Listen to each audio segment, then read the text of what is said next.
V nasledujúcej reportáži vám ukážeme, ako si vedia robiť zle dvaja poľnohospodári. V obci Bugľovce sa totiž hádajú o jeden pozemok. Zatiaľ, čo jedna strana má v rukách nájomné zmluvy od vlastníkov pôdy a listy vlastníctva, druhá má nájomné zmluvy od Slovenského pozemkového fondu. Toto je pole, na ktorom súčasne rastie jačmeň pána Reného i ďatelino tráva pani Terézie. Pán René sa dnes zobudil do skutočne nepríjemného rána. Jeho úrodu jačmeňa na 6 hektároch ničili 2 traktory. Dnes ráno o 5. hodine som dostal od pánov starostu echo, že pán Repasky mi mulčuje moju úrodu. Pole získala pani Terézia do prenajmu od Slovenského pozemkového fondu po poľnohospodárskom družstve Nižné Repaše. Vypracovala projekt a získala peniaze z Európskej únie. Podľa projektu v roku 2005 na poli vysiala ďatelino trávu na roky 2005 až 2009.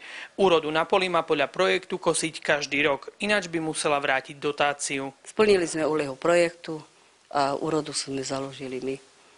Nastalo založenie úrody 620 000 korún. Škoda na tomto majetku mi vznikla zhruba tých 250 000.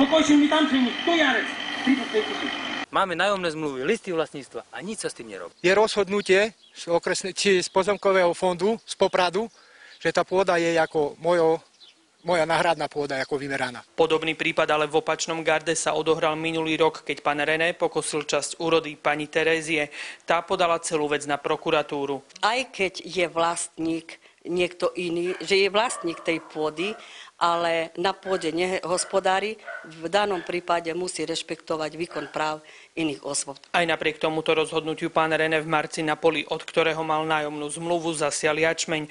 Pole pravdepodobne prechádzalo v jednom období do rúk pôvodného majiteľa i do rúk Slovenského pozemkového fondu, ktorý pole prenajal pani Terézii a tá na ňom realizuje svoj projekt. Po 2 rokoch mi konečne bola vydaná pôda, lenže medzi tým pani Repaska urobila s pozemkovým fondom nájomnú zmluvu. Ďalej to pokračuje na občianskoprávne konanie cestou formou súdu a vymáhať pohľadávku voči nim. Z Bugľoviec pre televíziu JOJ Pavol Janič.